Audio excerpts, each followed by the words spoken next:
नमस्कार, खबर सूत्र में आपका स्वागत है। मैं हूं आपके साथ संजना। चलिए बढ़ते हैं खबरों की ओर। डीएम संभल ने संभल नगर पालिका का किया औचक निरीक्षण। सफाई व्यवस्था को देख नाराज हुए डीएम नगर की सफाई व्यवस्था से जुड़ी एजेंसी को तुरंत बदलने के दिए निर्देश।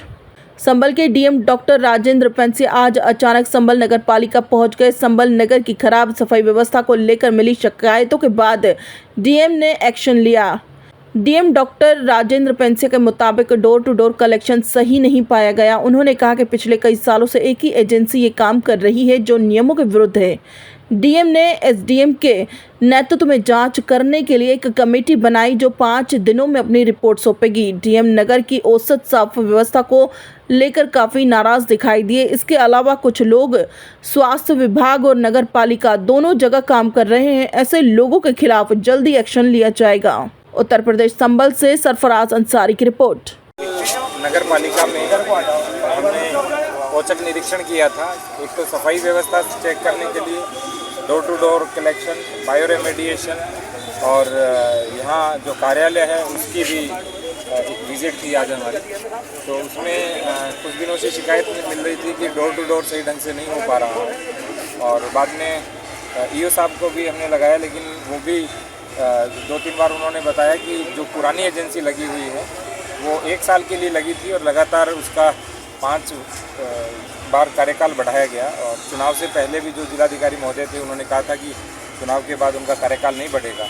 तब तक टेंडर भी नहीं हो पा रहा था, इसलिए हमने यहाँ भ्रमण किया ताकि कोई एक अच्छी एजेंसी आए और डोर टू डोर कलेक्शन बहुत अच्छा हो। सफाई व्यवस्था औसत पाई गई और कुछ जगह बहुत अच्छी थी।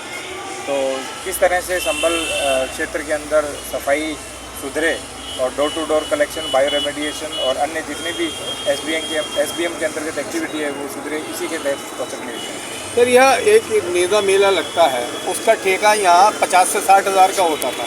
जब उसका पारदर्शिता का है तो 16 लाख रुपए साल उसका ठेका उठा।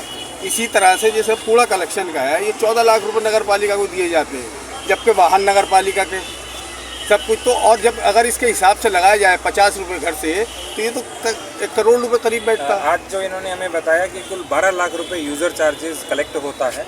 एजेंसी 37,000 घरों का यूज़र चार्ज कलेक्ट करेगी।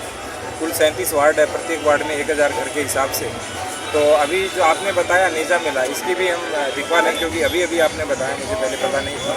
लेकिन जो डोर टू डोर कलेक्शन है इसकी डीपली जांच कर रहे हैं। जो भी होगा उस पर भी कार्रवाई भी होगी और उसमें सुधार भी होगा। सर, कुछ ऐसे भी मिल रहा है कि जो रोडों पर जो है कर्मचारी लगाए हुए हैं और वो वार्डों में शिफ्ट नहीं होते, वो मेंबरों से अलग रहते हैं, वो काम नहीं हो पाता रोडों पर। 6-7 कर्मचारी आइडेंटिफाई हुए हैं, उनको हमने अलग से रख लिया, डिटेक्ट भी कर लिया है।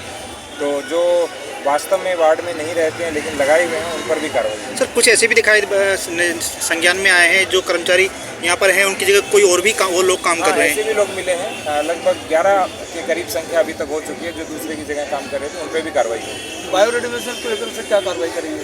बायो रेमेडिएशन की एक एजेंसी लगी हुई है, अभी हमने पूरी टीम को लगाया है। वो चेक करें कि बायो रेमेडिएशन कितना चल रहा है और जो सारा इस सभी के लिए मैंने एक टीम बना दी है एडीएम साहब की अध्यक्षता में। उसमें सीनियर ट्रेजरी ऑफिसर रहेंगे, एडीएम साहब रहेंगे, डिप्टी कलेक्टर हैं, एसडीएम हैं। तो कुल 6 लोगों की टीम है, वो डिटेल में इसकी जांच करेगी और 5-7 दिनों में जब जांच हो जाएगी उसकी रिपोर्ट में आपको बता दूँ। सर, एक चीज़ और सामने आई है, यहाँ पे जो ठेके पे काम करने वाले हैं वो नगर पालिका में भी काम कर रहे हैं और स्वास्थ्य विभाग में भी काम कर रहे हैं। वो तो दो जगह से अगर वो काम कर रहे हैं, 2 जगह से तो कठोर कार्रवाई की जाएगी, क्योंकि हम दोनों से क्रॉस वेरीफाई करा लेंगे यदि ऐसा हुआ। ये सूचना मुझे अभी नहीं मिली है। 3 से 4 घंटे आपने यहाँ पर निरीक्षण किया है, क्या अब तक का क्या मामला सामने आया सर? किस चीज़ पर आपने कार्रवाई, मेन चीज़ कार्रवाई रही? मुख्य हमारा डोर टू डोर को लेकर के था, क्योंकि एक ही एजेंसी इतने लंबे समय तक रहना और 4 बार लगातार उसे एक्सटेंड करते रहना, ये जो वित्तीय नियम है उनके भी विपरीत है और ऑडिट में भी जा रहा था बार बार, लेकिन इस पर निस्तारण नहीं हो पा रहा था। ईओ साहब अभी नए आए हैं, उनको मैंने कहा था कि जो शासन से आरएफपी आई है उसी के अनुरूप यहाँ पे जो डोर टू डोर का जो कॉन्ट्रैक्ट है वो जाना चाहिए और उसी के अनुरूप सफाई होनी चाहिए। तो सर, जिस तरह इसी को हम इम्प्लीमेंट कराएंगे। जिस तरह से एक ही फर्म को लगातार बढ़ाया जा रहा है, तो क्या ऐसे में कुछ अधिकारी लोग भी इसमें जिम्मेदार हैं? सर, इसमें इसी की गहनता से जाँच की